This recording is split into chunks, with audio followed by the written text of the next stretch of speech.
Around the outside goes the Audi R8. Look how much Miller's caught back into play. Exactly. Miller's still start trouble. He's left on second and change. All of a sudden, Miller's back in play.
Good evening, ladies and gentlemen. It is round 10, the finale of the JPB GT4 Season 4 Championship. You've just seen a little bit of what's coming in Season 5, so be prepared.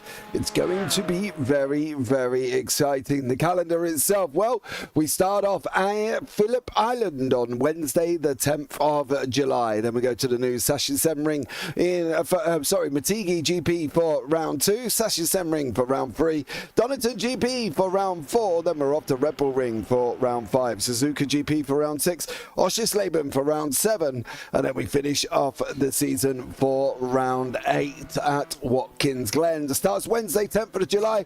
12-hour entry fee. Can sign up through Gridfinder, www.gridfinder.com/JPB community. We have entered into a partnership with Gridfinder for the GT4s and the new upcoming GT3 Championship that will be taking place and starting on Monday, the 8th of July. So go and check out gridfinder.com/JPB community on that one.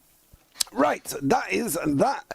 Where are we in conjunction of the championships as we come to the end of season 4? Well, we know Kim Andre Bjorklund wrapped up last week, and took the championship, but it's still on between Kettle Larson and Alexander Scarrett. Not that they'll be fighting much because they're on the same team. Sven Demmel hasn't been here for a bit, and Gordon Hauger is the only other one that can get close. In the pro teams, SRM Polyaclemy is your winners on on 950 with IGL and Team Viking 4 in second and third. In the AM teams, SAS Racing look like they've wrapped up the championship on 897 with SRN Elkenstedt on 812, and then Bounty Triple X Double X Racing in third place. This is the interesting one. Stefan Mellis, Richard Jones and Rob Williams are still fighting it out in the championship. Don't get me wrong, Mr. Williams is a bit of a way back at the moment, almost 19 points. But he's still in with a shot. There's 75 up for grabs here, so they've got to be on the ball. So Rob Williams, Stefan Mellis and Richard Jones are the three main protagonists in the championships. Don't forget you get your votes in as well. We have put a poll up with who do you feel will win the championship. Will it be Stefan Mellis? Will it be Rob Williams? Will it be Richard Jones? I can tell you now, Richard Jones has been strong all season long. Okay, so he has been very, very strong here, but Stefan Mellis has come into his own towards the end of the season. So Richard Jones at the moment is on 8 wins, I believe, this season, so he's looking very strong. Stefan Mellis is only on 3 wins, and Rob Williams, with his last win in last week's race 1, is on 1. So it's going to be very, very interesting. We'll leave the vote open for another few minutes. Let's get your votes in there as well. Sean, the Artificers Forge. Let's go, Nico, says Sean there as well. I believe as it is Nico Hillebrand alongside me. That could be one of yours. Yeah, absolutely. Sean is a good friend of mine, so, you know, always great to see a couple of the guys also supporting, you know, not just the drivers, but also the commentators, as we are now having qualifying here. Hello, everyone. Pleasure to be back here. Actually, I'm just filling in for another very good friend of mine, Alex Goldschmidt, today. But nevertheless, huge pleasure to be here with you, James, and I'm looking forward to the race. Yeah, it's going to be a very interesting one as well. Don't forget, we got the 2 latecomers, Luke Maxwell and John McHutchison. Now, obviously, they're still not scoring points. They come into the series late, so they won't be scoring points at this moment in time. But I can tell you one thing, the interesting thing that's going to be looking out for, the track itself. Well, it is the Silverstone GP layout. 3.6 miles or 5.89 kilometers, depending on where you are in the world here. So to be aware, this could get very, very exciting. So when commentate a podcast? I mean, that could be something that you know, gets done later on. Yeah. Just have to see, you know, what we would be talking about and all that stuff, you know? You do a weekly review of the racing that we've had on JPB, and there's been a lot of it. Oh, yeah, for sure. You know, we could do that. Not lacking material, then. No, you definitely won't be, mate. You'll have a week of everything. There's NASCAR's, Radicals, GT4s, the MX-5s, R-Factor 2 coming next week as well, with the launch of the Sim Racing Revivals. I believe Nico's racing in. Yeah, that I am actually racing in that. I was actually helping making the physics a bit more accurate for that mod while we're still actively developing that. But yeah, some fun 1970s sports cars for that, so I'm looking forward to that as well. Yeah, should be an interesting one. It will be myself and Zach Sweeney next week, kicking off the season opener. I believe you're at Mosport, if I'm not mistaken. Per Havid Hafstad has got a qualifying ban. He has reached a limit of 25 points. Kimon JP Auckland has also got a quali ban, but that's purely because he swapped cars. And when you swap cars after round 3, you get a quali ban. Sorry, it's a quali ban up to round 3, then after that is quali ban and 10 points deduction. But as he's already won the championship, he doesn't really care. So he is going into the Aston Martin this evening. So we're going to be able to see what he is able to do. Now, as we said, it will be between the arms of this man here, Mr. Rob Williams. Now, he is sitting third at the moment, has only had 1 race win all season, and that was last time out at Alton Park. He took the opening race there, but he has had a total of 6 third places, 2 second places and a race win. Now, some would consider that quite a consistent season, but I know Rob personally, and I know he would want to be doing better than that. So again, sitting third is a long way off here, but you kind of just never say never. Yeah, 100%. And I think that's just always this thing, you know, in the last couple of rounds, the pressure builds up, but as long as there's a mathematical possibility, of course, you'll have to beat Richard Jones and Stefan Mellis by, I think, about 21 points, since, as we established earlier, Richard Jones and Stefan Mellis, like, very, very far ahead of him in wins, for example, because, you know, Richard Jones having 8 wins so far, absolutely monstrous statistic. And, you know, Rob will have to basically just get his best consistency game on and hope that, well, he can get the most points as possible, while the 2 ahead of him will just have an absolutely disastrous weekend instead. That's the thing, I think. It is a mammoth task that Rob's got, and I think overall he's going to have to try and do something, but he's got to rely on other people. One of the men he has got to rely on is this man who's had 8 wins, 3 second places and no thirds, and is sitting a couple of points back from Stefan Mellis. He is literally 2 points back again. As seasons go, I think we can safely say Richard Jones has had what would be classed as a mammoth season. It's not often that you see people take 8 wins in a championship. You know, he's just been astronomical. He's been so quick, so good, and he's just been at times on a different level. Yeah, I'm just slightly wondering, you know, he basically won almost half of the season, just looking at it as it stands. And, you know, to still not be leading the championship, that must mean in turn, you know, he also had some absolutely horrid weekends. So I am wondering, you know, maybe this consistency, maybe there's a slight weakness here that, of course, his opponents will be looking to exploit. Mellis, of course, will be looking to keep him behind him as best as he can. But, yeah, Rob Williams, again, that's going to be a very, very tough nut to crack. Yeah, the scary thing about Richard Jones is he's missed 2 rounds. They get 1 drop week, and he's missed another round. So he literally has effectively missed 2 rounds. Bit of a slow start at the beginning, got going. He's had 3 back-to-back, so he's won both races in a weekend 3 times. Stefan Mellis on the other hand. Now, this is the man that upped his practice level. He's gone absolutely full bore on how much practice he has been doing. He's taken 3 wins, 4 seconds and a third as well. So all the drop weeks have been applied, and that is how they've come out. Again, another man that had a bit of a slow start to the start of the season, Nicolas, and you know, he's just seemed to have got better and better and better and better as the season's gone on. He's been realizing that practice is also a big part of it, and he's been doing that as well, and he's just got so strong, and he's still leading the championship. You know, there's been a couple of times this season where he's like, I'm taking that picture and I'm sticking it on the wall because I'm at the top, you know, and I think his self-confidence has just got more and more and more as the season's gone on. Yeah, and I think it really can't be understated how much confidence can make a difference, not just in pace, but also consistency. Because as soon as you get properly confident in a car, especially, you know, in these cars with less downforce, so whether that be, you know, historic or even GT4 cars, because, of course, these guys have front splitters, rear wings, you know, and a little bit of diffuser.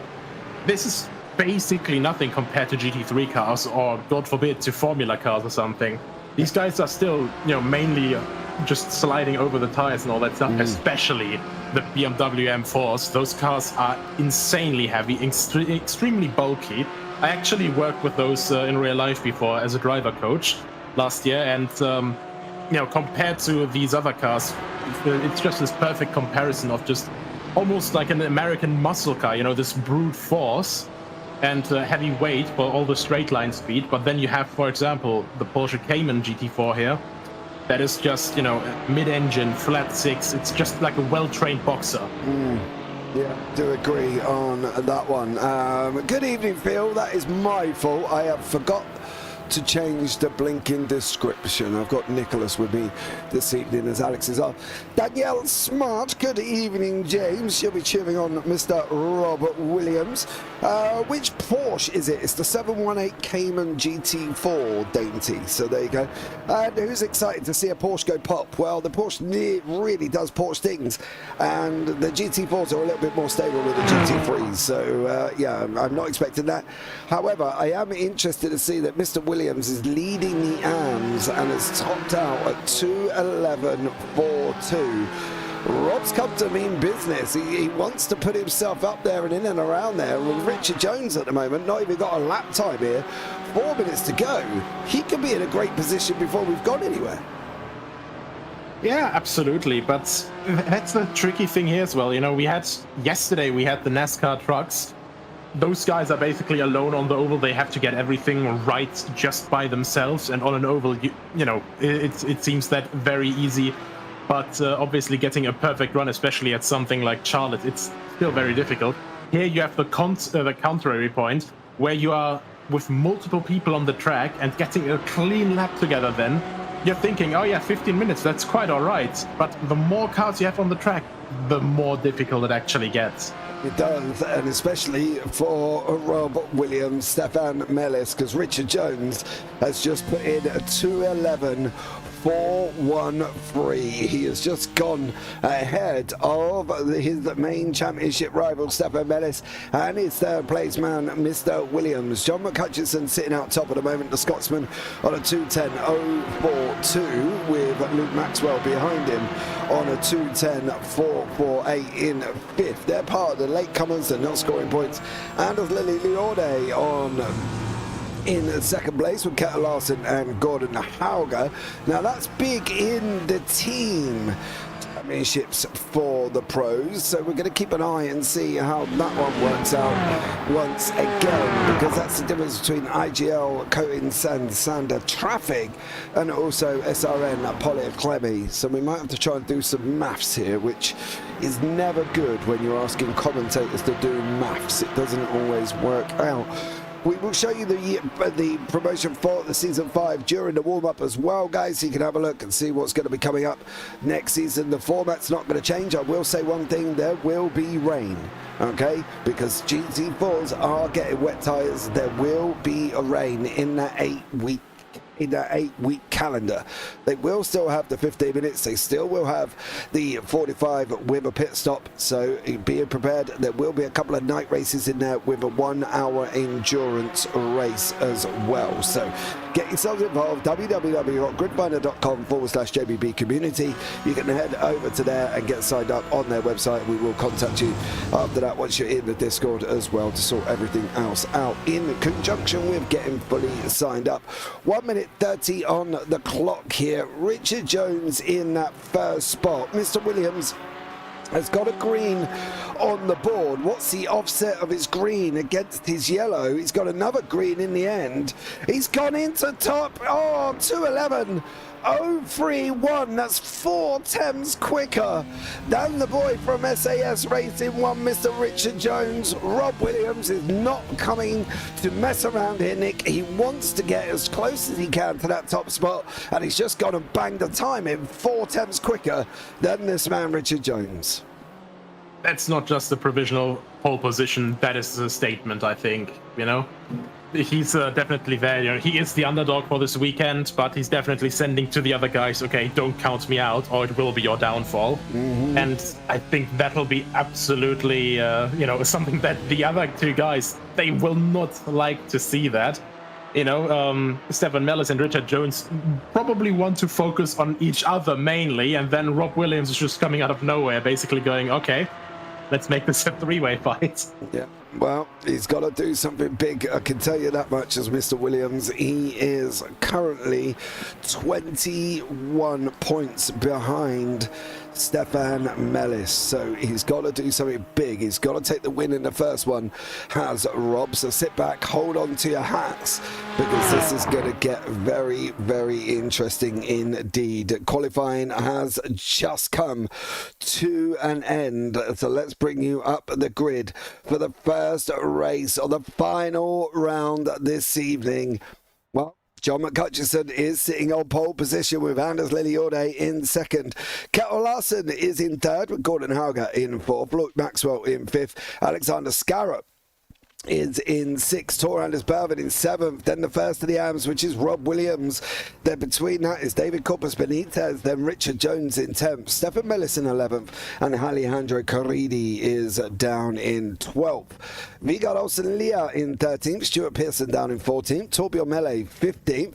And then we've got Kim Andre Bjorkland and Per Havard Havstad, who both served qualifying bans. So John McCutcheon will lead us away. We're only going to have a little bit of a short pace lap. They are starting out the backside of Stowe, so they will go Stowe Vale Club, and then the first race, a 15-minute sprint, will be underway here, Nick.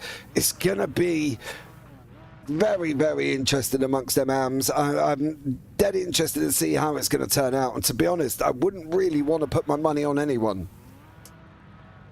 I mean, honestly, that entire format will be very, very interesting, because we have the sprint race first, obviously. And then afterwards, if I am not mistaken, we have a reverse grid for the first 15 cars out of 17 that we have here. So at the latest point, you know, for the feature race, it will throw everything into the wind again, and everything will be completely chaotic once more, I think. Well, here we go. You are right. Top 15 reversal race 2 is towards the last round of the season, so we were expecting a little bit of drop off in numbers from the 32 that signed up for the season. Hold on to your hats. The pros is settled. That is Kim Andre Bjorkland. The pro teams is settled probably as well, but it's the AMs that's really on a knife edge. Rob Williams, Richard Jones and Stefan Mellis. Well, through club they go. Round that final corner. When is John McCutcheon going to bolt? He's in that BMW. Is he already gone?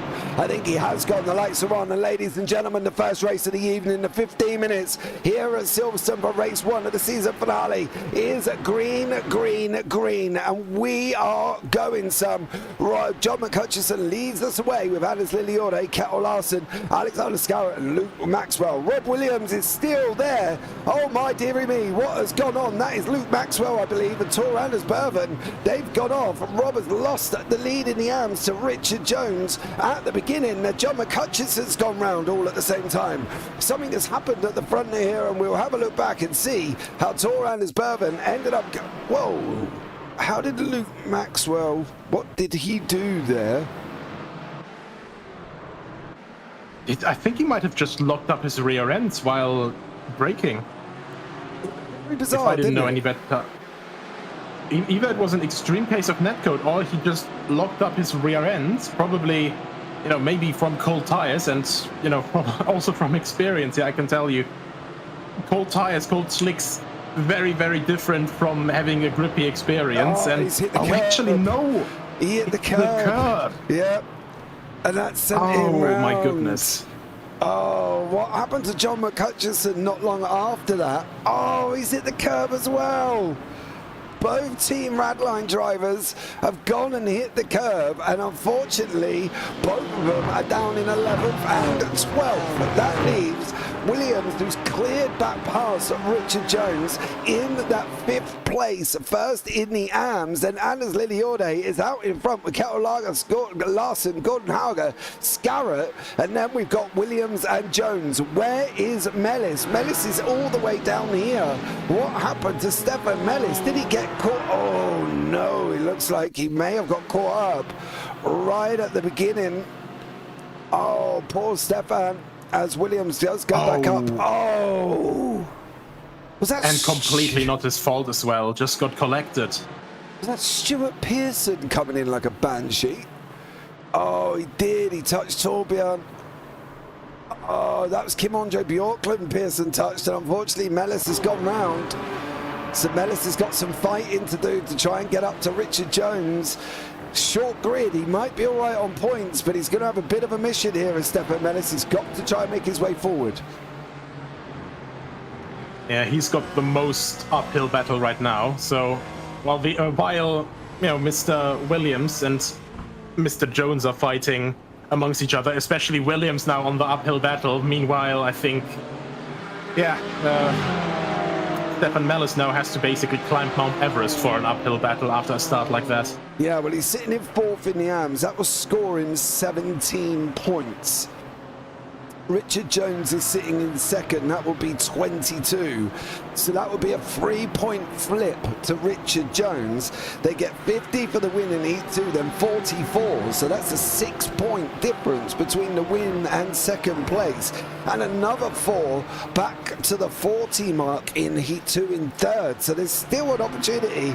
But as you say, it's going to be an uphill fight for Stefan Mellis. What is going on with Gordon Hauger up front here? Him and Alexander Scarra not leaving each other alone. They're on their run through Maggots and Beckett's now. Coming out, they're going to be going into the Maggots complex, then they're coming out of Beckett's, this right-hander, before they go left onto Chapel, and then all the run down the hangar straight here once more. Alexander Scarrett getting close to Gordon Hauger. This is non-stop action all the way through. You can see on the left-hand side, pretty much most of it is green and yellow, orange and yellow. Yellow is just over half a second back. Orange is within half a second. So there's been a lot going on so far, and a lot, I'm sure, still to come here, Nick.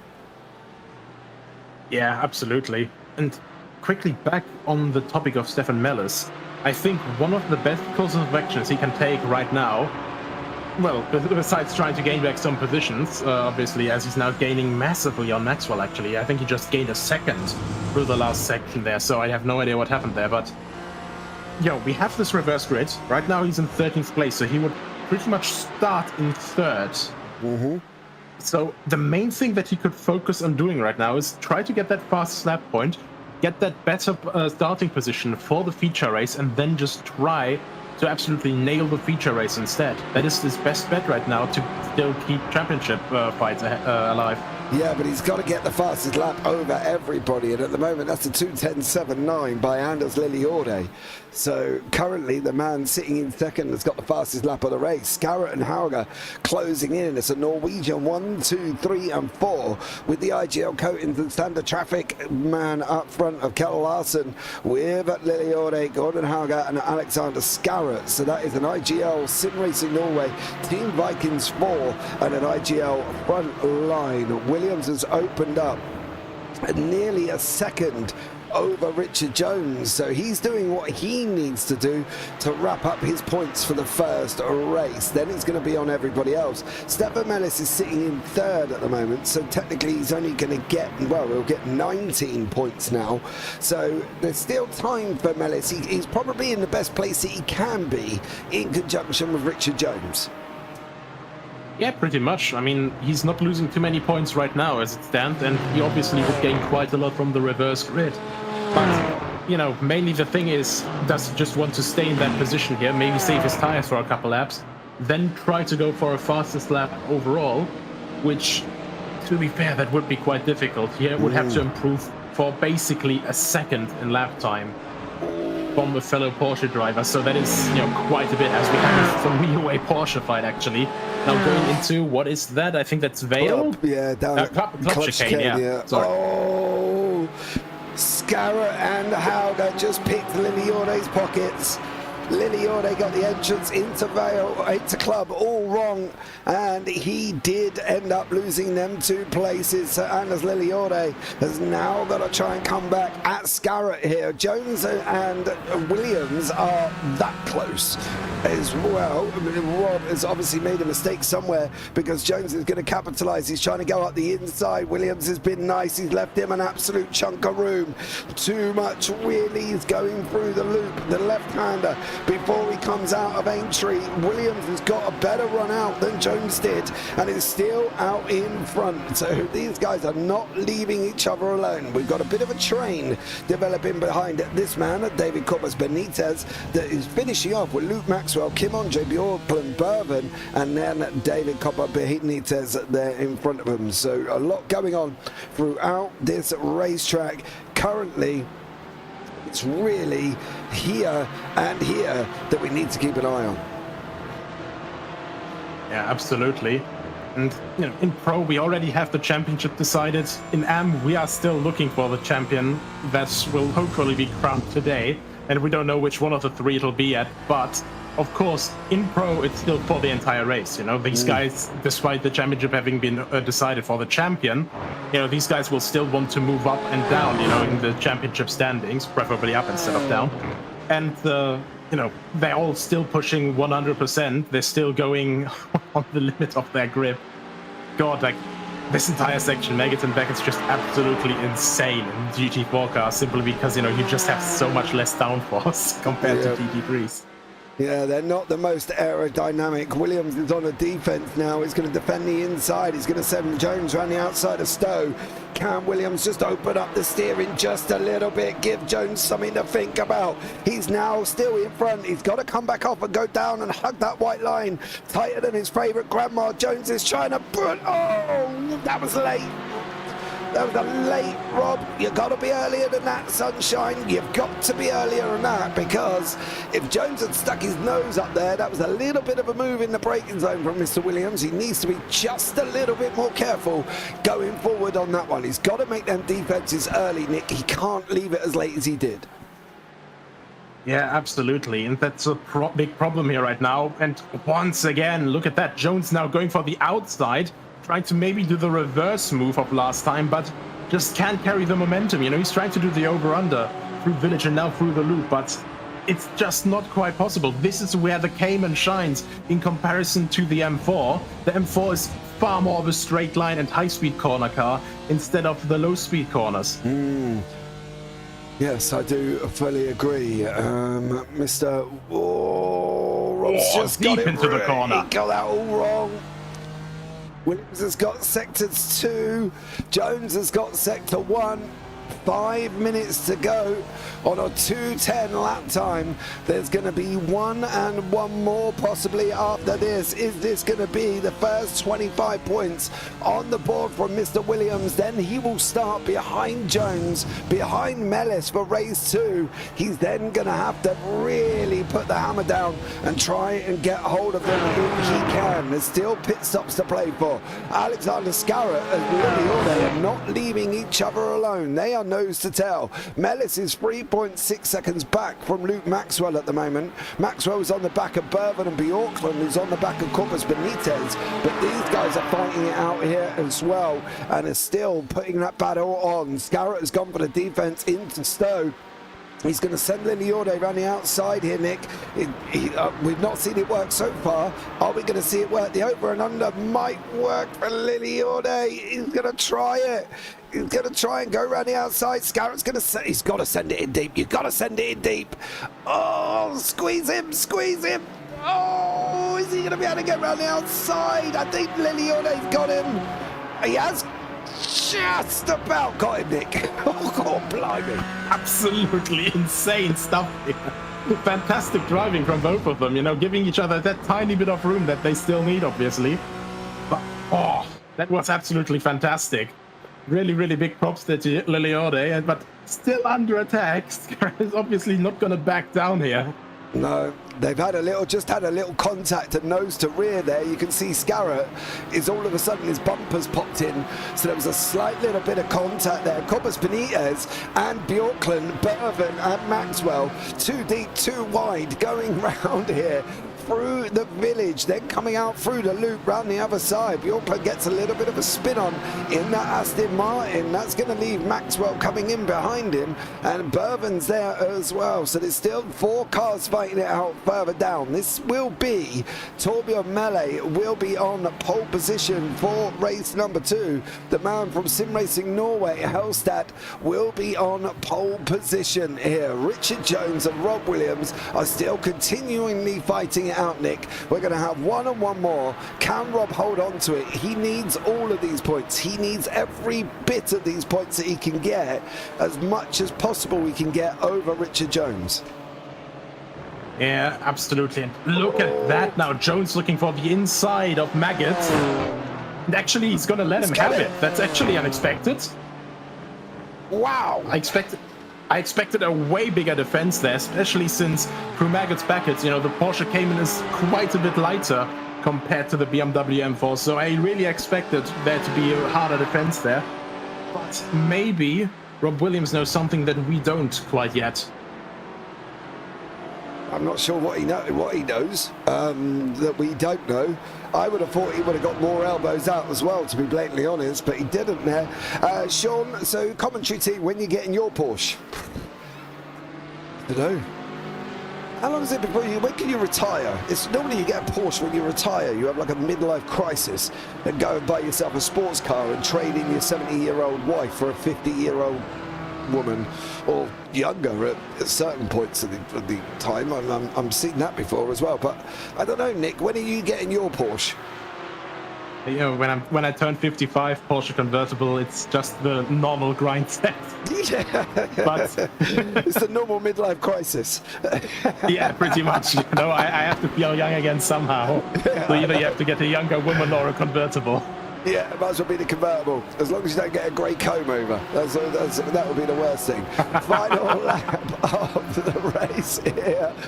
Williams is tucked in behind Jones. Bjorklund is side by side with Benitez on their way round now. They're on their run down the Wellington Straight before they go into Brooklands.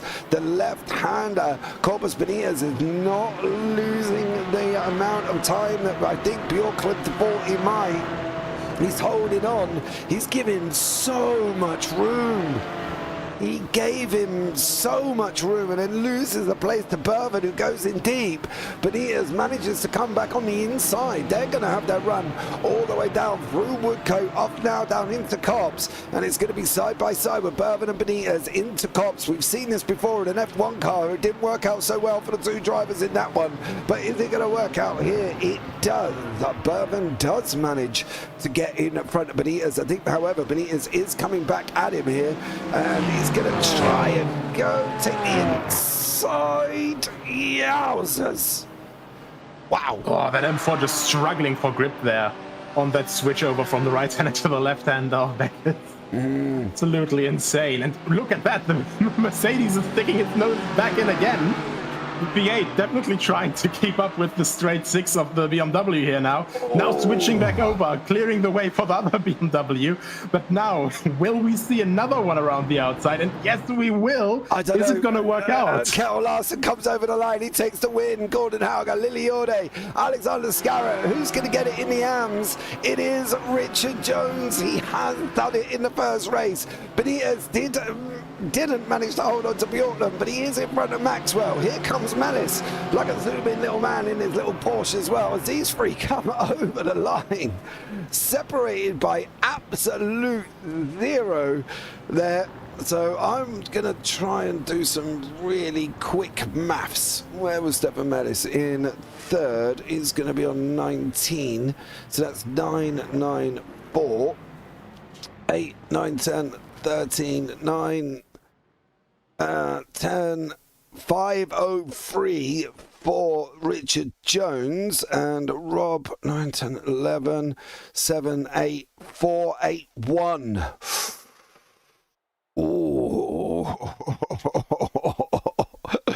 So there's still a little bit to play for going into the final stage here, the final race of the evening. Let's bring you up the results from Heat 1, which I think you can safely say has just been absolutely epic. Kettle Larson is your winner, with Gordon Hauger in second, Lily Orde in third, then Alexander Scarra in fourth, Richard Jones and Rob Williams in fifth and sixth. Then you got Caridi in seventh, Kimon J. Bjorklund, David Corpus, Luke Maxwell, Tor Anders Berven were separated separated by not a lot as they come over the line for 7th, 8th, 9th, and 10th and 11th. Then you got Vigard Olsen, Leah, Stuart Pearson, Torbjörn Melle, John McCutcheon, Per Havid Hafstad, and Stefan. Why is Stefan Mellis all the way down there?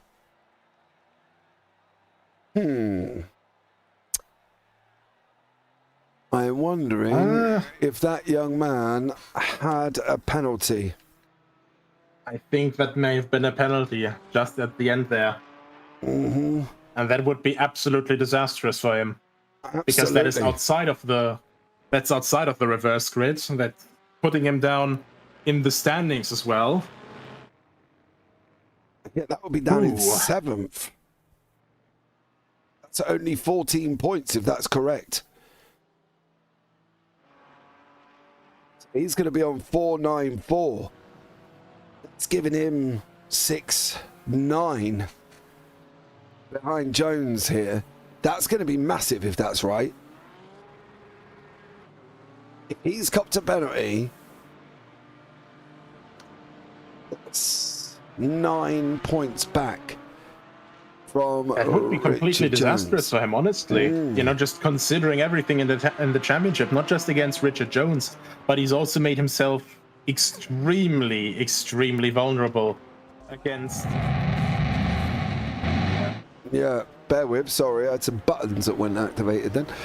Yeah, because Williams is on 481.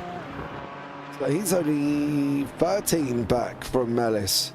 So Williams takes the win, Mellis finishes in 4th. That's the 13. If Williams takes the win now, he will be on 8, 9, 10, 11, 12, 13, 4, 3, 1. 5, 3, 1, sorry. And then Jones has got a score 29.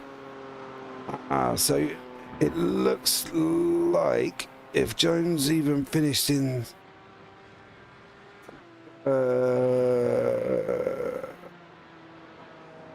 that would be a 6-point gap if Jones finished 7th in class. There's a lot going on here. You're going to have to bear with us on maths because at the moment we've got Stefan Mellis on 494, Jones on 503, Williams on 481. Don't forget, it's 50 for the win, 44, 40, 37, and then they go down in increments. So don't even go there, Chris. JP, quit maths. Yeah, it's never good. That's why we're commentators and not scientists. Yeah, yes, this is why we don't do maths. But I'm trying, all right? I'm trying to keep you all up to date here. God, come on, Chris, give me some credit here. I'm trying to do 3 things at the same time. I'm multitasking as a man, and you know how big a deal that is for anyone here.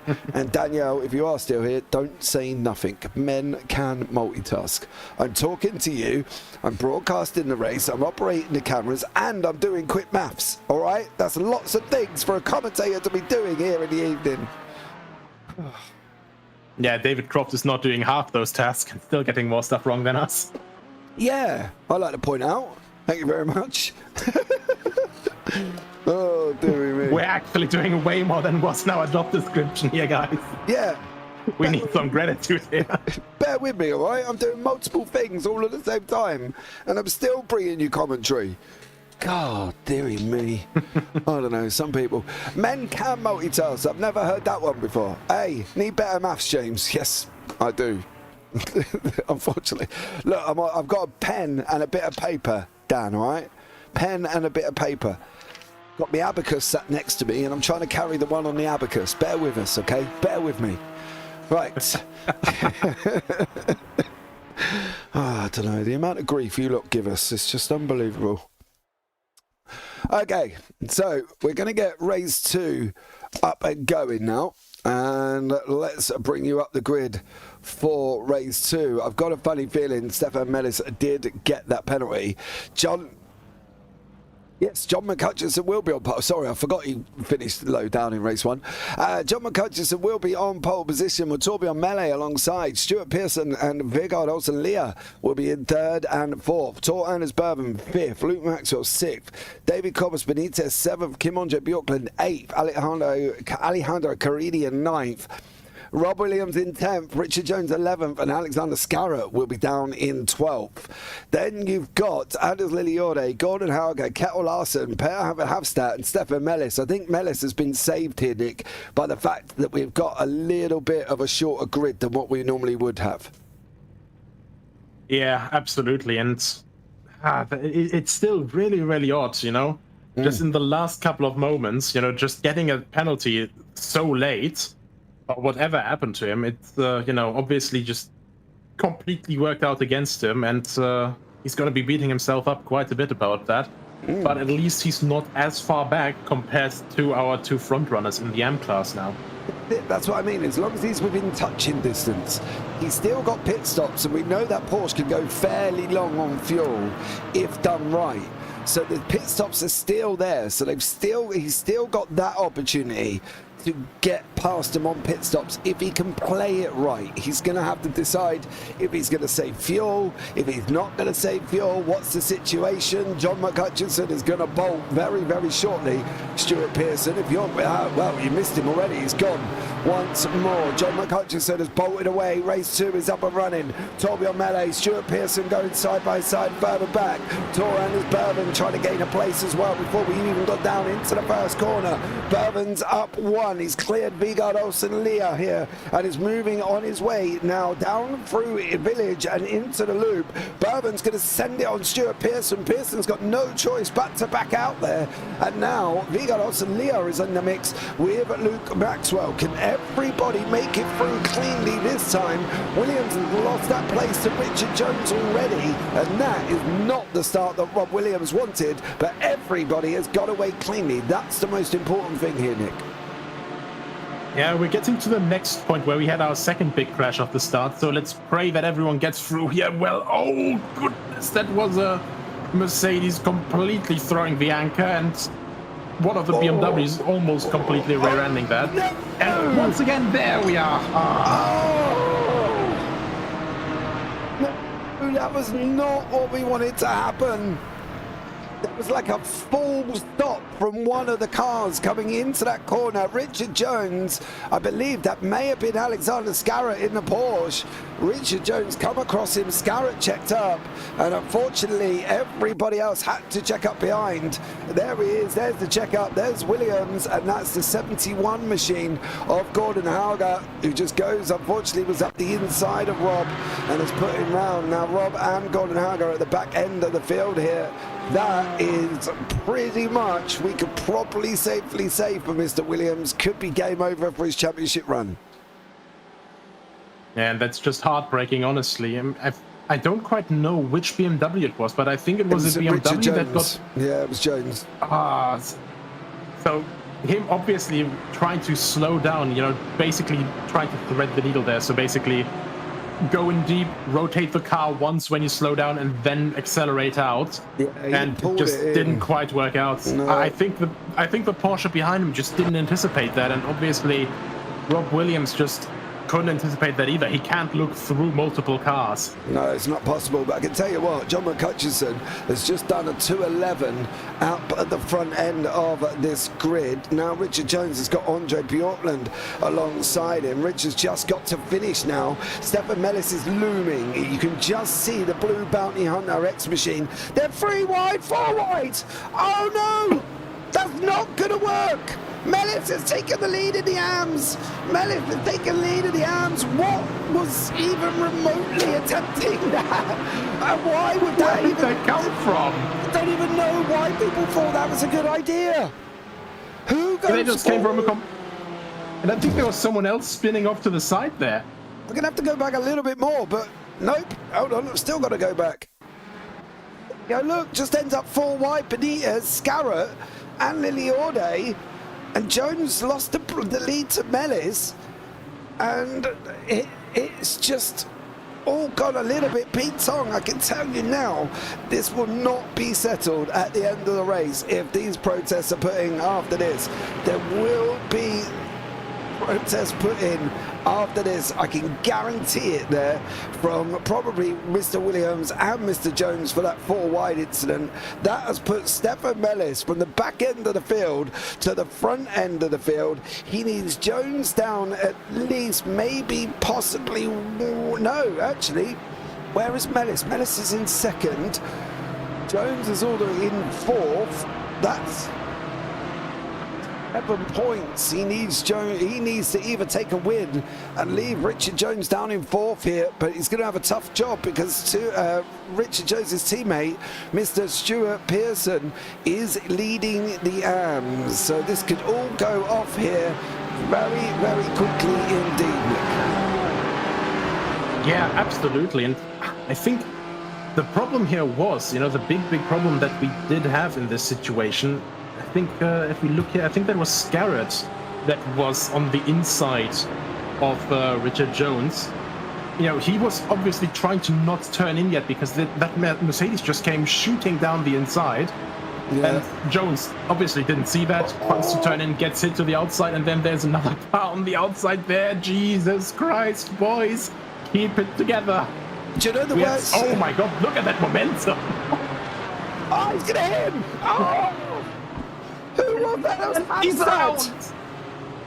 Must that just come from miles? Do you know the worst thing is every incident so far, we've had Williams involved in one, Mellis got through. Jones involved in one, Mellis got through. Are we looking at a Mellis champion here? I call a big crash at turn 3. Rob Am wins. Well, there was a crash at turn 3 and it involved Rob, Chris. So you unfortunately got that round a little bit round the wrong way here. But I'm not sure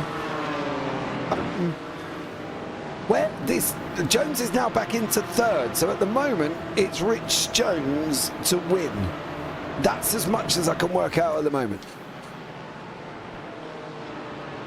Oh, goodness me. That is going to be difficult to calculate. So, because Mellis went, I think, in 7th place essentially for the last races from the AM class.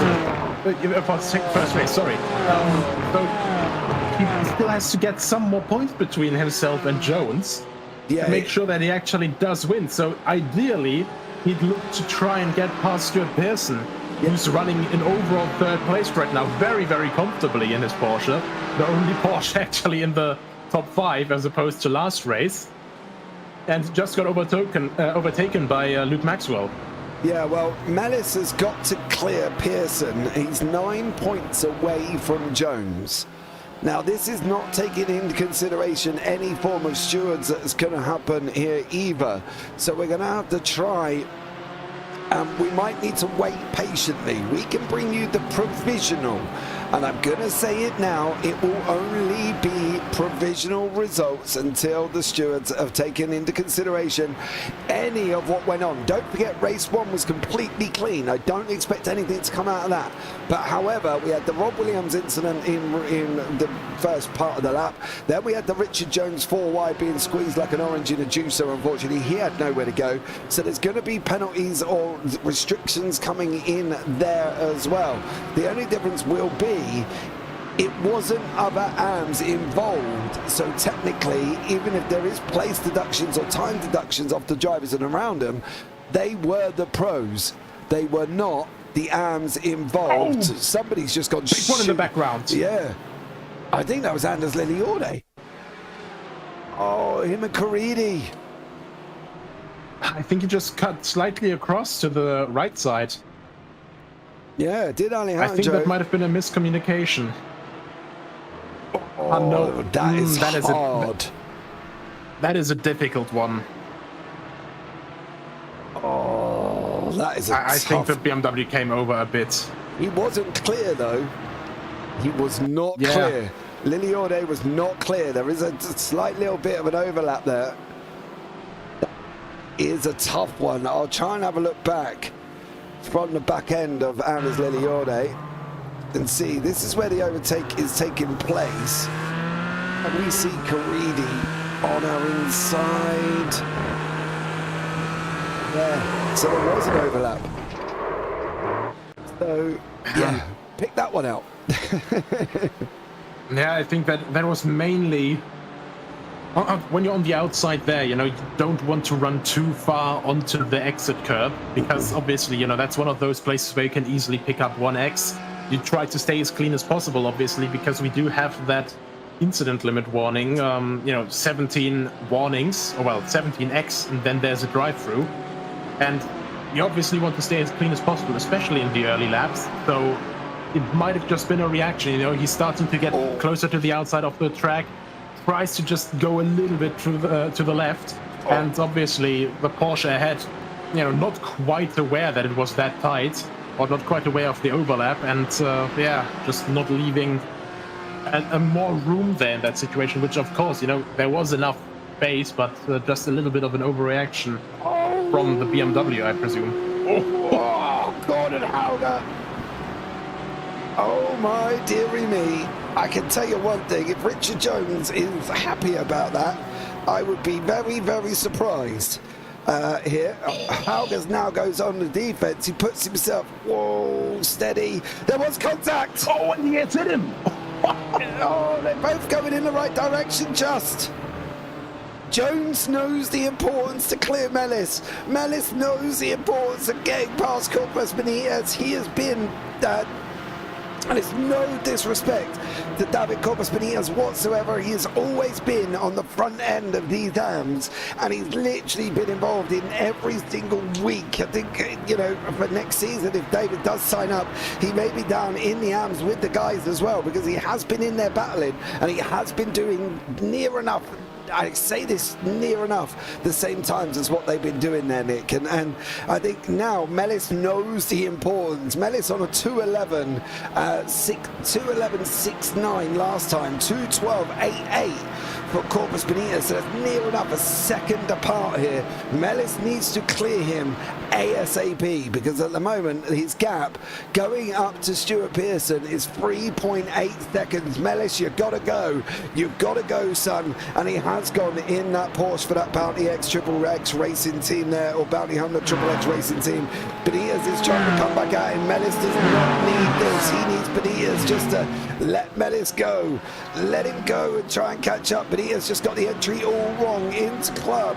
Now he's going to try and come around the outside. That's going to bring Gordon Hauger into the mix. Hauger's going to try and squeeze up the outside. Jones is still in there. Now we've got Richard Jones, Kettle Larson behind. There's Caridi. There's Williams' nose in the background. Jones is trying to make a move up here once again. He's just cleared Gordon Hauger. Now he's going over Corpus Benitez as well as they come through once more into Village here, Nick. This is getting spicy. It's getting spicy now, especially when we've got 33 minutes on the clock, as Hauger looks like he's just gone back through on Jones. Oh no, there's Jones. God. Yeah, look at this. They're constantly just side by side with each other. God, what a battle. Absolutely fantastic to watch. You know, the drivers are very well aware of the strengths and weaknesses of their cars. Obviously, the BMW, a monster on the straight lines, but in the corners and on the brakes, that Porsche is just going to fly down the inside every single time. And you can just see Hauger constantly, there we are once again, on the edge of the track, and always trying to keep the snout in there, always trying to just keep showing, hey, remember, I'm still here, and perfectly maneuvers his car to the inside of Richard Jones once again. Now drives the shorter distance, obviously tries to minimize the distance he has to travel while he is at that power disadvantage on the straights as much as possible. And Richard Jones very late on the brakes into Corps. Yeah, he's not stopping it. Oh, just a little bit too late there. Yeah, he's now just put 3 cars between himself and Mellis, and he's only got 1 between himself and Williams. So Rob is still there. He's still pushing, even though he's got a grumpy smile on the front end of that Porsche, because of the indent has made him look like he's got a grumpy face. Turn that frown upside down, Mr. Williams. Get in there and try and get as much up as you can. It's going to be tough. 8-time winner, 3 back-to-backs, 3 second places. The only man who who's not had a third place in this championship is Richard Jones, sitting in that second spot. Stefan Mellis is in there. Scarrett and Pearson are side by side. Pearson is wanting none of that whatsoever. Hauger's gone into the pits here. There's so much happening on the way round club with so many different variations how this could turn out here, Nick. I'll tell you what, this is going to be horrendous to work out. Yeah, I mean, this is just one of these crazy situations here. Hauger obviously just, after that battle, basically thinking, yeah, okay, I think with these guys battling, it's just going to cost me time. I'm just going to do my pit stop now quickly. And the nice thing at the moment, I think, for Rob Williams, is that we do, of course, have that one fast repair. So if he has some performance impairment from that bump, obviously, you know, having obviously a bit more drag or something from that dent, he can get that repaired, and it will not cost him a lot of time at all. No. And as it stands right now, he's right on the back of Jones, pretty much with one of the BMWs between them. But obviously, there's still a fighting chance, and I think that is right now what he's able to see, and that's something that keeps his fighting hopes alive. Yeah, it does. It's about 4 seconds, I think, between Williams and Jones. There is this, where it is, this 3.91. He's trying to go up the inside of Alejandro Caridi. Caridi's in the BMW. That big grunting BMW is going to have pace for days. Now we're going to be side by side. Where is Caridi? Williams does take that position. Now we can set after Jones. He's lost a bit of time trying to get past Caridi. It's now all about what the Triple P Racing man can do. Can he get Richard Jones? Can he clear Mellis in a pit? Can Rob do a Harry Potter and evaporate to the front of the arms after the pit stop cycle? Stay tuned, 30 minutes to go. You are not going to want to miss what goes on in these 30 minutes, because I can tell you one thing, Stefan Mellis is closing on the SAS Racing of Stuart Pearson. Who is Pearson's teammate? Richard Jones. So good luck on that one. I'm sure Stuart's going to make it as hard as he possibly can. I mean, not just that, I think he's also just going to be looking as he goes to the pit lane now. Didn't even hold him. Jones is in. Williams is... I think that... Yeah, I think this is strategy, though. I think they're trying to get an undercut going now. You know, it's... Yeah, but especially Jones, you know, he will have some damage from those touches that he did have with the other cars in this battle. So I'm pretty sure he's going to go and try and pit now as early as possible. He saw the first guys pitting. He's just going to go, okay, let's do it earlier than before. Same thing as we are seeing with, you know, Williams as well. His box. Oh my God. No. He's had to go backwards in pit lane. Oh, that's going to cost him for days. Williams just can't catch a break this race, I think. Oh, he's turned his frown upside down, but he's just missed his pit box in the process. The one time you wanted to nail it, I am so shocked that he even come in, because if I'd have seen Jones go in, and if I'd have seen Pearson go in, I would have gone and kept going. I would not have gone in behind him, because what is the point? You're not making any form of advantage gain on the people in front of you. He had a clear track in front of him then. He could have just gone. I'm surprised he went in. Yeah, I think the situation there was more, you know, he knew that Williams knew that Jones probably had some damage from that battle. Williams himself had some damage, so I think he knew that if he had just stayed out by himself with the damage there, he wouldn't be able to match the sort of pace of Jones after a pit stop. So I think he just tried to get his damage out of the way, tried to get the car repaired as quickly as possible. But of course, you know, while trying to catch up, while trying to maximize the time, well, minimize the time loss in the pits, he just completely overestimated the distance there. Missed his pit box, and has now put himself 8 seconds near enough back from Jones. 8 seconds. You can't tell me that would have been worth going around again for, to come out to be a little bit closer than 8 seconds. If he had hit his pit box, I think that probably would have been closer. That's the thing, you know? But there's no way to properly tell. Pearson's just let Jones go there. There was no way they were going to hold up. Caridi and Scarrett are into the pits as well. The next one in front is Gordon Hauger. He has pitted.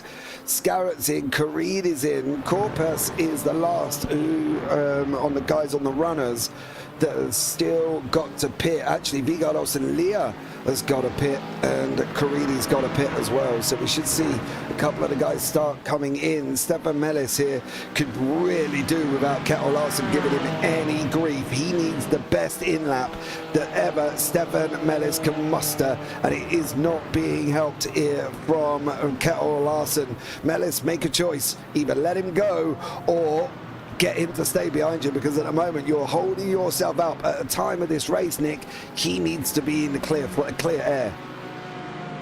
Yeah, 100%. I think right now he just can't afford any sort of battle on track. The best shout that he could get right now, with Larson right behind him, would basically be just get in now. Everyone else in your class has been in already, and just try and get it done with as quickly as possible. The pit lane should be clear now. And of course in iRacing you have the advantage that there's no collisions in the pit lane as well. So basically no danger. It should be a lot more clear ahead of him. So the chance that he would miss his pit spot as well is by far smaller. So it's just all about, get it in, get it done with, and then just drive your race to the end without losing any more time. Yeah, he needs to be aware. He needs to make Larson aware he's pitting in here, because the last thing he wants is Larson doing the up and under like that, and Mellis not even being able to get into his pit box if he's going in this time around. He's not. We know he can take it long in that Porsche. He's trying to come back inside. Absolutely gutted, says Danny there in the YouTube chat. That is Rob Williams' daughter. So Danielle there is trying to cheer on Rob, who unfortunately his evening, well, he's down to 6.9 or 7. I don't think he's going to have enough here. Unless something happens, unless Mellis and Jones come out on the same bit of circuit that they've got to battle, there is nothing Williams could do apart from just drive the absolute ring out of that Porsche. That's it. That's literally all he's got left on his arsenal. Yeah, pretty much. I mean, he has to get everything completely in.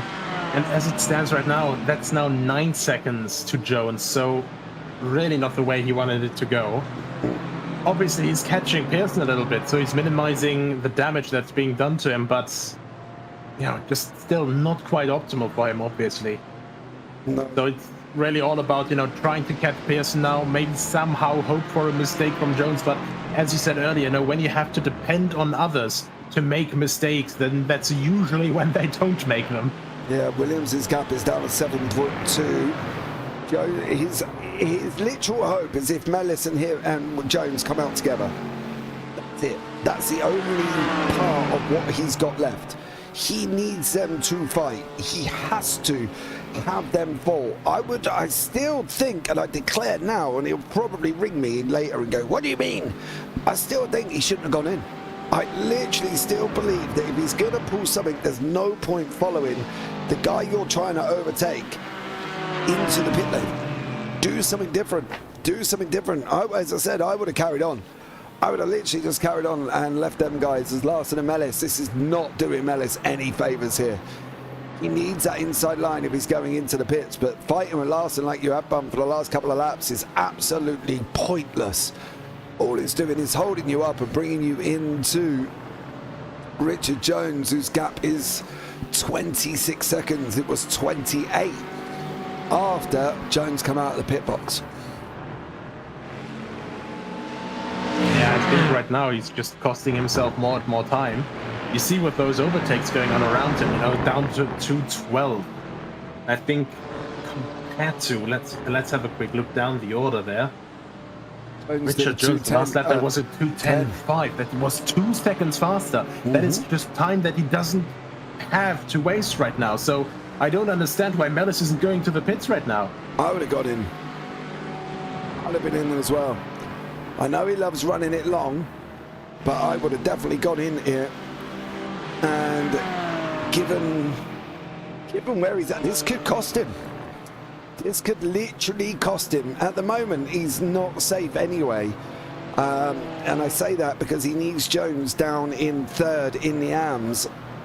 And the only chance he had of that was Stuart Pearson holding on to that place. But Pearson is not going to hold on to that place because Jones is fighting for his championship and is his teammate. So, you know, Rob could have done with a teammate in it. They won the team title anyway already, and of course a good teammate will just go, okay, mate, let's make it 2 championships out of 2 and get her home. But yeah, that's just really, really unfortunate placing for both Mellis and Williams. And of course, if Williams actually manages to catch up, but he did also lose quite a bit of time there to Pearson, actually. Yeah. Last lap, a 2:14.2. Jones is a 2:11.2. So somewhere, Rob has made a mistake, and that has allowed Richard Jones to open up 3 seconds. It's going to have to come back stronger and fighting next year. Here's Williams, because Jones will jump to pros if he wins the championship. Don't forget, guys, it is open. You can go and sign up, gridfinder.com/JPB community, and you'll see the GT4 League on there as well. I agree with you, James. Should have got time up on him. Absolutely, Dan. See, even his own daughter agrees with me. I think that's always a very, very, you know, reassuring thing when even their family agrees with you. It just goes to show we do know what we're talking about, Nick. I honestly, I think his biggest hope here was jumping Jones in the pit stop. That's what I felt. Pretty much. What's the situation? And he should have stayed out. He should, as soon as I'd have seen Jones go in or anybody else go in, stay out. Stay out. You're not gaining anything by following him in. All you did is distract yourself because Jones's pit box was in front of yours or behind yours, and you missed yours completely. It's just not quite, you know, what you want, and it's just really unfortunate because I'm pretty sure if Jones had been in something like, you know, a Porsche or an AMG or an Aston Martin, you know, just any reasonably sized car, he probably would have seen the guy for his pit stop as well. But unfortunately, Jones is, of course, in Tonchonculus Prime. That is the BMW M4. Yes. The biggest vehicle known to mankind. Absolutely. So he's completely covering up everything in front. Yeah, I do fully agree. Don't worry, I'll give him an earful. Go on, Dan, have him. Get him, Dan, get him. And you don't want to mess with Dan. She's like a pit bull when she gets going, mate. It's literally Rottweiler territory when Dan gets on it. So, you know, she used to live next door to me. They were my neighbours. So, trust me, I'm aware of Dan's ferocious Rottweiler attitude. So, God help Mr. Williams on that one. Stefan Mellis, you need to get your butt in there and pray that you are down to less than about 20 seconds in that pit lane. Because if you don't nail this, you could be in deep doo-doo when you come out. He has to, however, come out in front of Richard Jones, and Jones is on his way round Stowe. Mellis has got to get it hit first time, get it done. Don't take tyres, just fuel and go, fuel and go, fuel and go. He's still not going. Why are you not going? Jones is on his way round the final corner. There is Richard Jones. Mellis is on his way out. Mellis is on his... Where are you, Stefan? Mellis is on his way out, but I think Jones has got him. Richard Jones has taken the lead. Oh, Stefan Mellis probably around about 3 seconds back. Mellis needs him. I don't know how he's going to get him unless he's going to go and they put nitrous in that Porsche in that pit stop. Williams, Mellis has got to go some because 3 seconds is massive.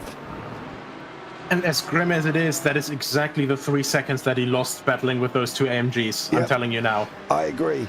Mikael Andreasen there. Let's go SAS. Yeah, Richard Jones has and Stuart Pearson's wrapped up the team stand-ins, and it looks like Richard Jones is going to wrap up the AMS unless Mellis can do something insurmountable over these next lap. Mellis can get in the 210s, mind you, but Jones can get in the 210s as well. So it's a tall order.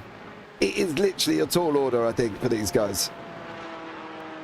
It's just the last 16 minutes, though, longer than we actually had for the sprint race, and now it's literally just all down to conserving the tires. I mean, obviously these tires last quite a bit. You can usually double or triple stint them even in the endurance races, but they will still obviously gradually fall off. You have to just completely send it now every single lap. Well, as Ross Brawn said it once at a Hungarian Grand Prix to Michael Schumacher, okay, Michael, every single lap now has to be a quali lap. And the response there was, you know, okay, and so he proceeded to do that.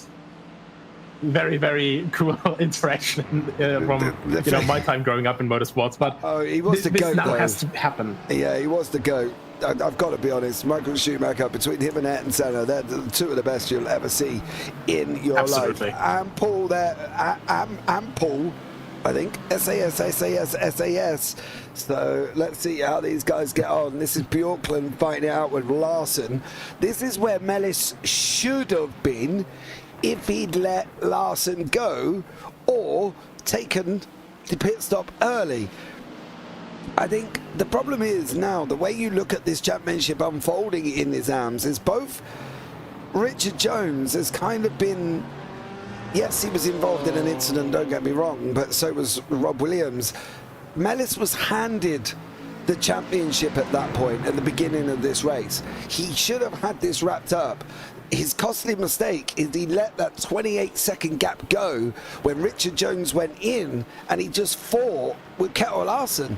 And by the time he went into the pits, it was 24 seconds, and that brought Jones out the other side of nearly 3.5 seconds. He lost it as soon as Jones went in. If I was Mellis, I would have just gone round a lap, gone straight in after, because that's what he had to preserve there, was that time. And I feel the AM drivers at the moment, Nick, have kind of, apart from Richard Jones, Williams and Mellis, they've kind of cost themselves the championship here. Obviously, with Williams going round at the beginning, he can't help that, but he did battle back, and he was sitting in third, and he had the opportunity. So, Yeah, I completely agree, honestly. And unfortunately here, it's basically, you know, almost a shooting competition. Who can shoot themselves in the foot the best? And right now, I think that award basically goes to Stefan Mellis here in this case. And I agree. It's really unfortunate, because after a disastrous first race, I would have absolutely loved to see Mellis make a fantastic return there, you know, making it pretty much a win then and keeping that championship hope alive. But yeah, I think in this situation, he just completely messed it up for himself. yeah, one simple thing. That was it. From hero to zero was one simple thing. And, you know, that's all he had on the books for Stefan Mellis, just not fight Larson. Because Larson's still got to go into the pits, and he's sitting in third at the moment. So, you know, it's possibly if Mellis had jumped in, he might have been in and around more closer to Jones. The gap's 4 seconds. It's going up. 2:12.02 for Mellis, 2:11.95, 2:12 on the nose for Stuart Pearson. Yes, Mikael, Pearson is P3 in the AM. I love the question mark. Are you sure that's right? Am I reading that right there, James? Yes, you are. Pearson is in P3 in the AM. So, you know, I just feel that there was, I don't know who's spotting for Rob or who's spotting for Stefan, if any of them are spotting at the moment. But if either of them have spotters, and the spotters haven't said to them, go in or stay out, respectively, that's where the problem lies. Yeah. At the moment, like, that's all he can do now. All he can do is drive. Do his best Ryan Gosling impression and drive. And, you know, try to gain 4.3 seconds back. But at the moment, as it stands, I think not quite able to do that. And of course, even more, he's going to have to look out for Stuart Pearson right behind him, who will, of course, you know, now he already helped out his teammates. He let him through. He basically made sure that he has the best chance of winning the championship as it stands. But now that one of his rivals is in front of him, he can give him an even better chance while also getting some tasty points for himself. Yeah, absolutely. So it's just an ideal situation at the moment for SAS Racing. Yeah, SAS have wrapped up the team championship. Pearson sitting in 5th. Depending on his points, so we might pit Vigardos and Leah for 4th here in this championship. Leah is down behind Pearson currently, so we'll have to see how that one plans out for them. Great team it is. They are doing us proud, says Mikhail. They are. Pearson worked well. We come out in front of Jones. He didn't hold him up. He moved himself out the way and allowed Richard Jones to go through. Alexander Scarrett, however, is just coming out. See, that's the difference. Look where Larson is overall. He's gone into the pits. He's still come out in 4th.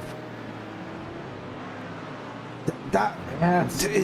You know, Mellis could have been in and around there, and he's just, yeah, I don't know. Lou Maxwell's on his way out. Williams is sitting in 4th in AMS at the moment, 12 seconds behind Pearson, unless Rob's going to do something amazing. Well, he did a 2:11.81 last time out. Unfortunately for him, Stuart Pearson went and did a 2:11.74. So although Rob's got quicker, so is everybody else in front as the fuel starts burning off in these machines. So it's going to be very, very tough. And Mellis at the moment is going to be under the cosh if he does not get on his bike a little bit, because Stuart Pearson is right behind him with 10 minutes to go, equating to about 5 laps here, Nick. Mellis needs to get a little bit of a shifty on here. Yeah, I absolutely agree. And I mean, if you look at the pace comparison of last lap as well, Richard Jones 2:10.920, and then Stefan Mellis here with 2:11.7. So that's almost 8/10 that he just lost. And I think he's definitely having to switch to the defensive now, as once again Stuart Pearson, look at that run he got through Cops.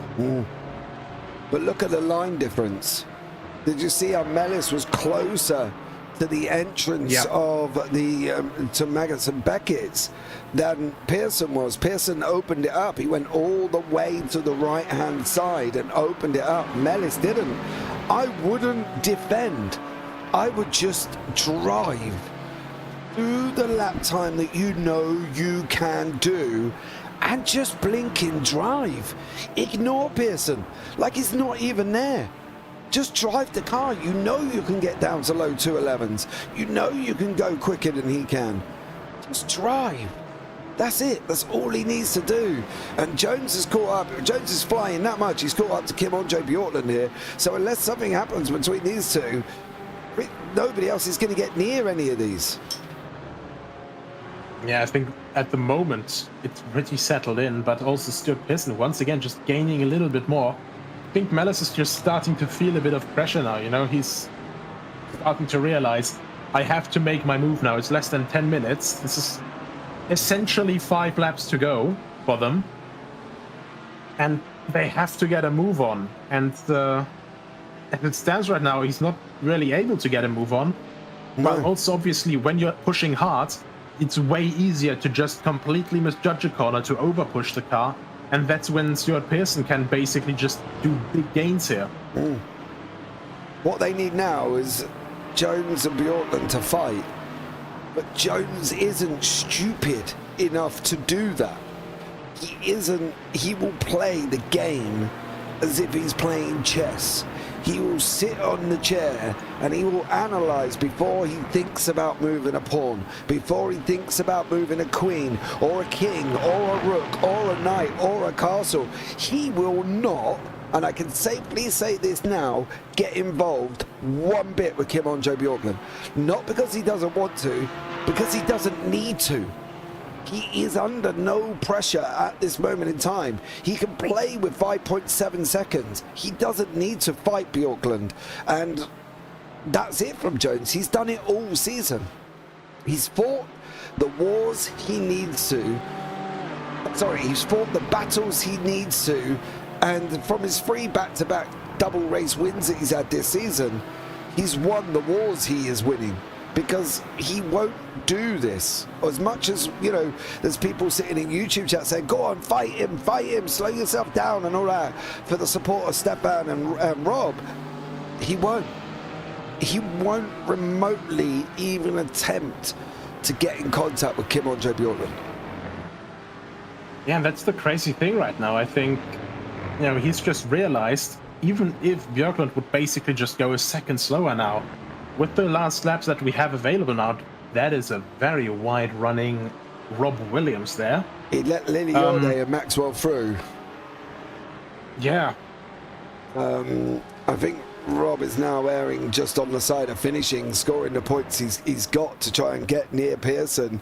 Don't get me wrong, he come into this race, did Rob, with I think it was nearly 40 points over Stuart Pearson, so he didn't really have to worry too much. But I think for Williams, he's kind of accepted where he is now, and again just hasn't fought them. His thought process might be go and try and catch the guys in front for me, but even they've got a tall order before they get up to the likes of Richard Jones, which is 21 seconds. And there is no way they're going to close that up in that period of time. So all they can do is, between Luke Maxwell and Lily Ode, have a right old ding-dong for the next 5.5 minutes. Yeah, that's basically one of the pretty much only battles on track that we have, other than, of course, you know, Larson versus Garrett at the front. That is basically for, I think Maxwell is also a guest starter. That's the thing, isn't it? Yeah, he's in the, he's latecomers. He come over from the Radicals, come over from the Clios, and has basically joined into the GT4s. That's it. We let them join in after the numbers dropped off in the Clios, and they've been having a right little ding-dong and a great time. So, you know, fair play. Scarrett and Larson, this is where you should have been, Stefan. This is where you should have been. That's all I'm going to say before I impound that young man's misery anymore, bless him, as well. Yeah, I think he's going to be kicking himself quite a lot at the end of today. And, you know, it's one of these situations, you know, you can't help but feel sorry, and it's just unfortunate. But, yeah, unfortunately, his own doing in this situation. And, like, the thing is, you know, like, whether the points would have actually been enough there, that is the question, you know? I think but either way, I think there's certain things after race one that had to go Mellis's way, and one of them was he had to clear Jones and Williams at the beginning. Now that went his way. Both of them got caught up. Williams went round, Jones got 4 wide sandwiched, and that worked out. So for Stefan, after that, it was then writing his own chapter and what he wanted to do in the book of the GT4 Season 4. And the choice just went wrong. I think that's it. For Williams, the choice went wrong. Yes, he got caught up in an incident, but he was there or thereabouts. He shouldn't have gone into the pits. I completely disagree with that decision. And he then overshot his pit box, which cost him. However, anything that could have gone wrong went wrong for him. Yeah, and that's the thing. But for Richard Jones, yes, he got sandwiched, yes, he lost positions, but he's played the game how he needed to. He played it how he should have done, and literally is going to come away with the championship. And that's the thing. I think there's just some things that are making mistakes, and some people can just not crack. And you know, the likes of Richard Jones, as we see Larson, him and Alexander Scarrett from both IGL going side by side. Larson has gone through over Alexander. I'm sure Scarrett might come back at him going into club. He's not, as it goes through the left, through the right. And now we've got Lily Ode and Maxwell having a right little ding-dong further down. And I think that is the thing for Richard Jones. He played his hand after he was in that incident. And it was always the incident that was going to cost the people around, because Williams would have gone in, been involved in the incident, red rag to a bull, made some sloppy decisions, and followed him in the pit lane. Then missed his pit box. Game over. Mellis didn't get caught up in the incident, got a little bit excited, was racing Kettle Larson when he shouldn't have done, and all his time's gone out the window. Richard Jones had an incident. The Iceman himself almost kept his cool head, made some strong decisions. It's taken the championship, really. Yeah, he just, well, as you said, he picked his battles, he fought only those battles, and then basically he just streamlined his entire race. He basically just perfectly knew when to push and when to hold everything else. And you can't really say anything against that. It's a very solid strategy. Yeah, absolutely. I do fully agree. We are going to be coming in. We've got one more here. So unless there's some utter disaster that we're not going to know, Stuart Pearson has just lost that place to David Cobas Benitez. Williams is too far back to capitalise on that one. So Pearson will still stay third in the Championship. John McCutcheon, who we haven't seen much of, is led from green to pit stop to checkered flag here almost, and has probably led near enough every single lap, has done a absolute stellar job. We can have a look actually as well. There you go, that says it all. John McCutcheon led 19 laps out of 19, and even when he went in, he was still in the lead. So there we go, great job by the Scotsman.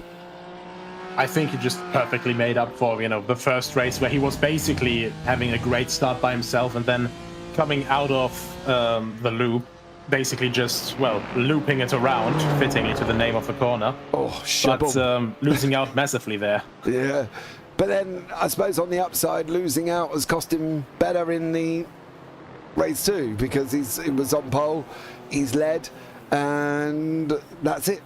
Away he went. You know what I mean? Job done for John McCutcheon. The Scotsman doing a great job. Jones, however, really on the final actually having lap? a cheeky look. Yeah, knowing how tough Bjorklund races, and Jones would be aware of that, I am surprised he is that close. Bjorklund isn't a little dash-out puppy that you can roll over and tickle his belly. So, if the door needs to close, Bjorklund will close it. So, yeah, I think for Richard Jones, just ease up a little bit there, son. You're on the final lap, which is going to be taken by John McCutcheon. It was led every single lap here as he's on his way through Magnus and Beckett's for Team Redline in that BMW. He's going to go left, then he's going to go right, left again, now into Beckett's, which is this part of the corner, the right-hander, and then he's going to go left again, coming out of Chapel, and then down the hangar straight for the final time here of Season 4. Don't forget, Season 5 is open. Head to www.gridfinder.com/JPB community, and you can see the league on there and get yourself involved for next season if you want to. 8 rounds of racing, 2 races this evening in each evening, fully broadcasted as well. An entry fee will be applicable, but there will be prizes after this season. There will be final implication financial prizes there as well. But John McCutcheon is going to come over the line. He's going to take the win here in race 2. John McCutcheon, the Scotsman himself, has done an absolute stellar job. Tor Anders Berven in second. Kettle Larsen comes over the line in third, and then Alexander Scarrett will be in 4th place.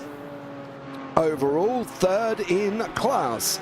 Gordon Hauger coming along there. Richard Jones is the champion. He has wrapped up the championship. Final race of the season. Richard Jones is the AMS. What has happened to Stuart Pearson?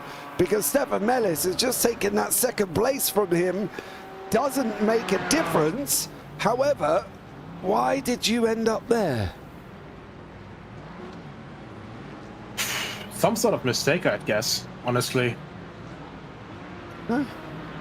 Either that or just backing off, realizing that there's no, so to say, like no difference in points, but it's a lot to back off from. That was quite a lot of time, I agree. I think it was much like 6-7 seconds, and then a 6-second difference, so basically a difference of 13 seconds. So the only thing I can explain that with was if we had a spin or something like that.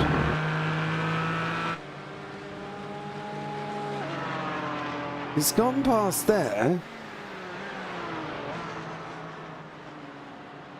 The overtake has already been done at that point. I'm sure Pearson was in front of him, right? Pearson was definitely in front of him. That's one of the great mysteries. Yeah, let's bring you up the final result. I'm a bit lost at the moment.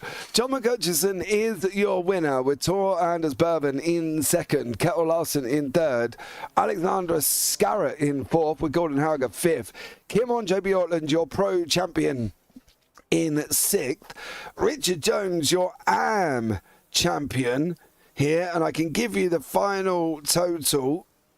538 to 553, and then Stuart Pearson in third, and David Cobos Benitez in 10th, Luke Maxwell 11th, Anders Lily Yorde there in 12th. Rob Williams finishes in 4th, so that's that amount of points. Hold on, 8, 9, 10, 11 on there, 518 for Williams, so he was still 20 points behind Mellis.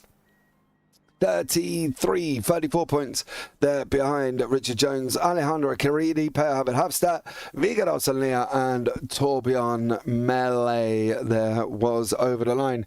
I'm still trying to find where Stefan Mellis passed.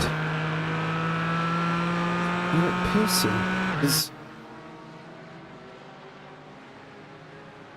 was already done. I'm going to do something I don't like doing here, guys, but I'm going to have to go back here because I'm pretty sure Mellis was in front. Mellis was behind Pearson, right? Yeah, like 100%. Okay, so... He made one mistake there and let that Mercedes through in the first place.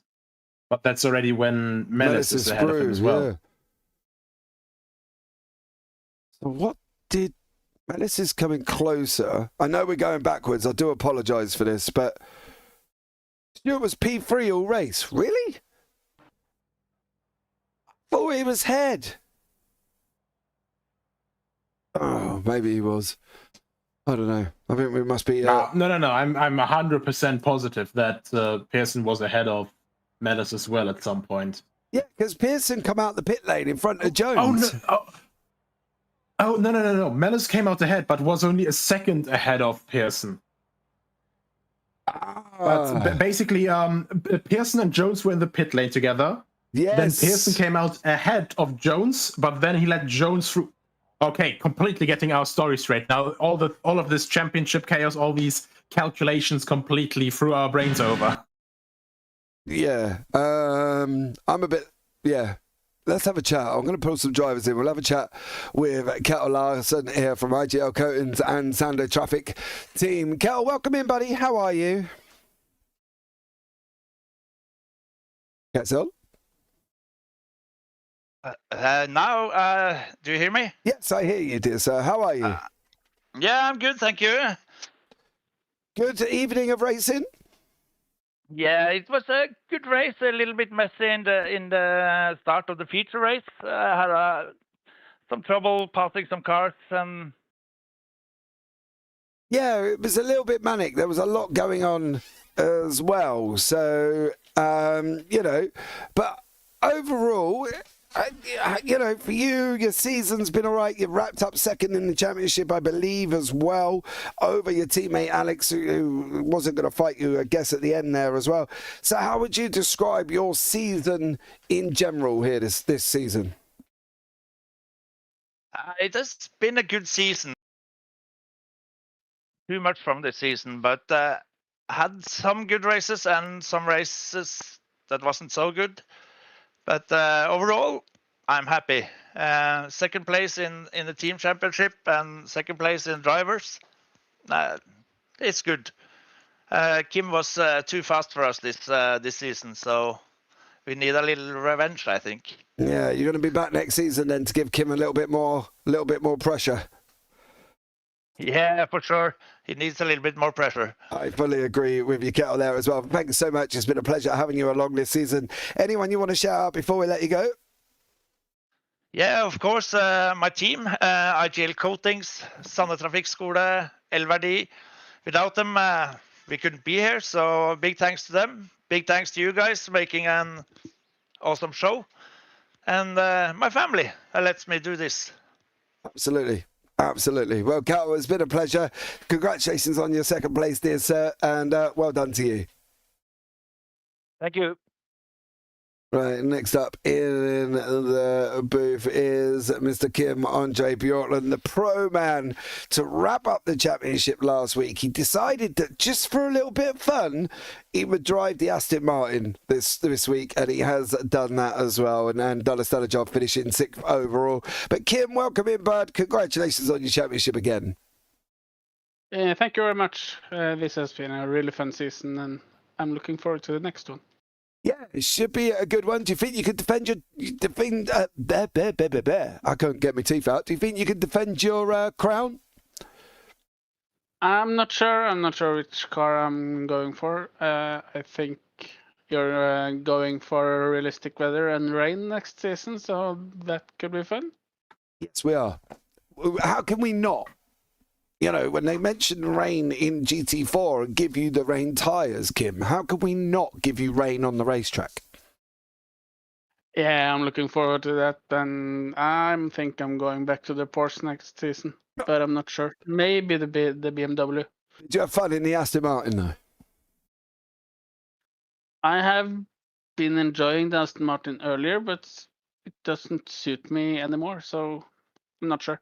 Okay, well done for you. Congratulations on your championship win in the pros. Anyone you want to shout out before we let you go? As always, my teammates and you guys and the rest of the drivers who I'm having really good fun with.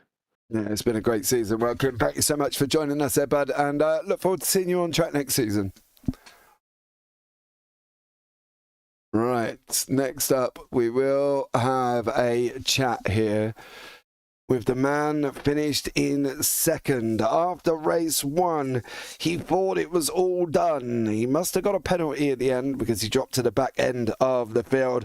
He had a lifeline on that one where Richard Jones and Rob Williams ended up being caught up in some incidents, and he was handed the championship.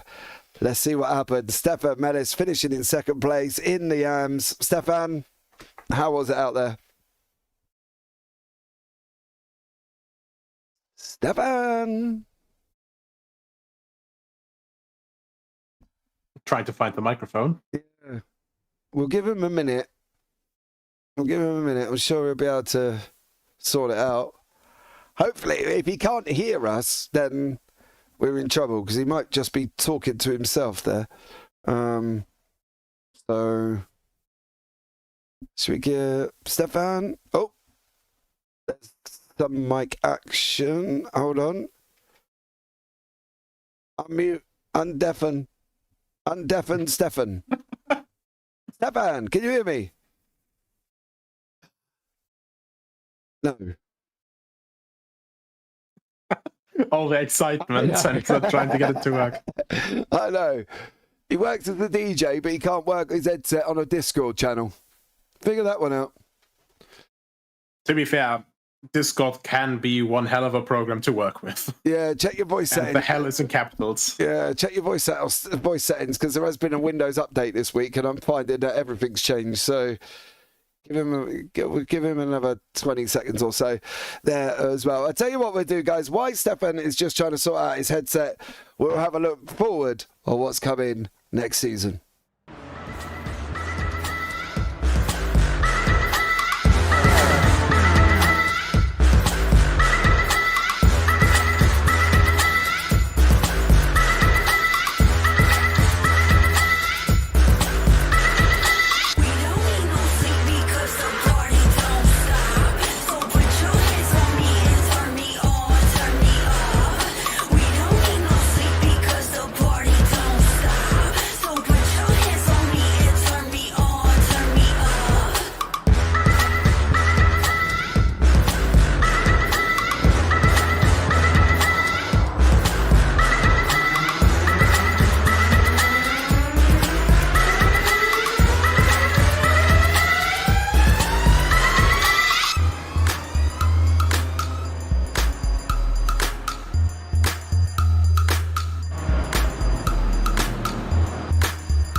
Okay, guys, you can see on your screen there is next season's calendar.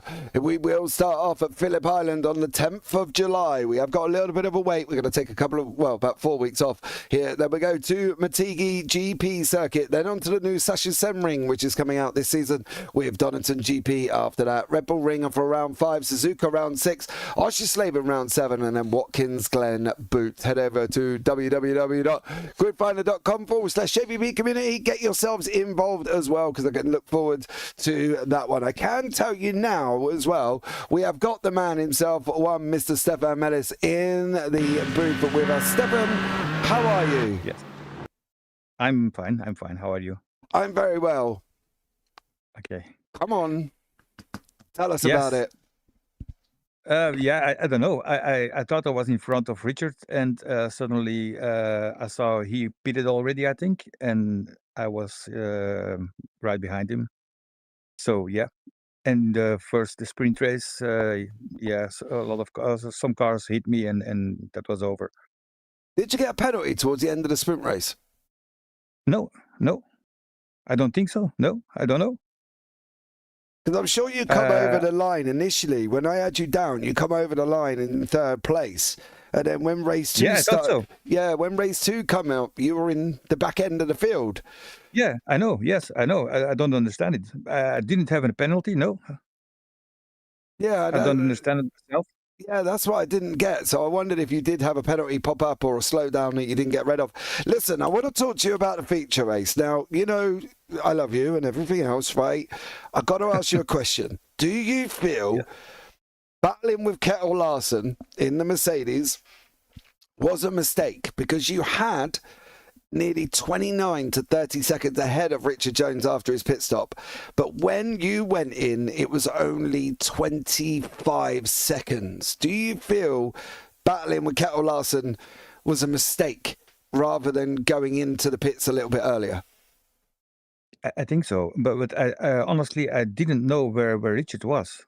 I was so concentrated on the track and on Kettle, and I didn't have a clue where Richard was. Oh man, that's when a spotter would have come in handy, wouldn't it? Yeah, I think so. Yeah, because we were sitting here as well, and if you watch it back, I made my comments, which is what you probably expect from me. But you know, I felt at certain points you could have got in a little bit earlier rather than fighting Kettle, that you might still manage to survive the championship. Going forward for you though, 2nd place, safely say it's been a successful season. You've had 3 wins, 4 second places, 1 third. Come on, it's not a bad season at all, is it? No, not at all. I didn't expect it myself. I'm surprised. and I think I lost a lot of points in the first 2 or 3 races. Yes, so you Because did. then I was making a lot of errors there, still there. So, and if I didn't do that, I would have ended maybe better. Yeah, you had race 1 and race 3 was round 1 and round 3 was horrendous in conjunction. Yeah. But listen, I want to ask you as well. One thing you've learnt this season, and I'm proud of you for this, Stefan. Practice makes you faster. Yeah, absolutely, absolutely. And I'm not going to stop that.